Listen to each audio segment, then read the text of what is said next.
We live in a time of great technological advances. We live in a time where we believe almost blindly, almost religiously, in the powers of science and scientists, and experts, doctors, and yet we are suddenly finding ourselves without a solution, without a clue.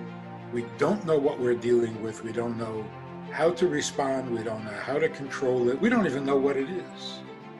And it's very good for the soul to be reminded that we have not mastered the universe. We have not conquered nature. We still have a long way to go for that. Now, there are people who actually say, and they say, why would God allow such a virus? Why would God allow such a pandemic? Why would he allow it? What is that suggesting? It's as if some things happen and God intervenes, but then there are other things that happen and God doesn't intervene. Nothing happens unless God makes it happen. Everything that happens, happens for a divine purpose and a divine reason. Otherwise, it cannot happen. Everything we're going to experience is going to be divinely orchestrated for our benefit. The world is shutting down all its practices. What is our schedule made of? We go here, we go there, we do a little of this and we do a little of that, and then we come home and we've had it. All of a sudden, without anyone saying a word, no theater, no partying, no traveling, no going anywhere. All our habits have now been canceled. We have been freed and liberated from our Mitzrayim.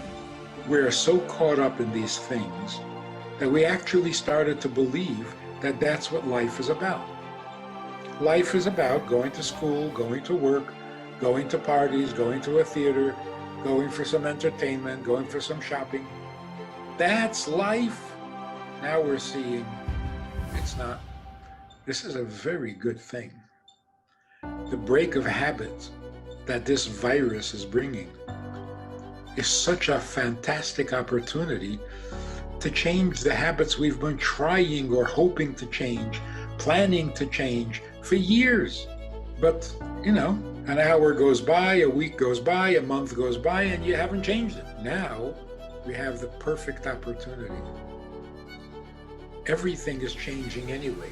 We can now have the life we choose. We are encouraged by events to rethink where we put our energies. What are we living for? What are we getting up in the morning for? The world is going to be a much better place as soon as this thing is over. That is really a pre-Pesach message. Every generation has to come out of its Mitzrayim, out of its enslavement. And what we're seeing now is, like in the days of Egypt, Jews were pushed out of Mitzrayim. Here we're being pushed out of our habits. We're not asked, we didn't volunteer, it's being done for us. If we take advantage, if we keep our heads and we see the opportunities, by Pesach time, we can have a much healthier life, a much healthier planet. All assumptions can now be questioned. All habits can now be challenged. All fears can now be dismissed. Were we worried about China? Were we worried about Iran? Were we worried about the price of oil? Boy, we're getting sobered up. Everything is changing. And it is changing for the better. It's a good thing. Not scary at all. Exciting. And we are maturing as a human race. That is a beautiful thing. It's not a warning. It's not a punishment.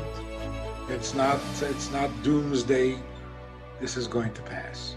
And we're going to find ourselves in a cleaner, healthier, more noble world, politically, geographically, financially, and personally. So now is the time to think not of ourselves but of others, We have to become more alive, more enthusiastic about our mission and our purpose. We're going to do mitzvahs we've never done before because we're going to have more time. We're going to be home. We're going to become better mothers, better fathers, better husbands, and better wives because we have no choice. Got no place to go.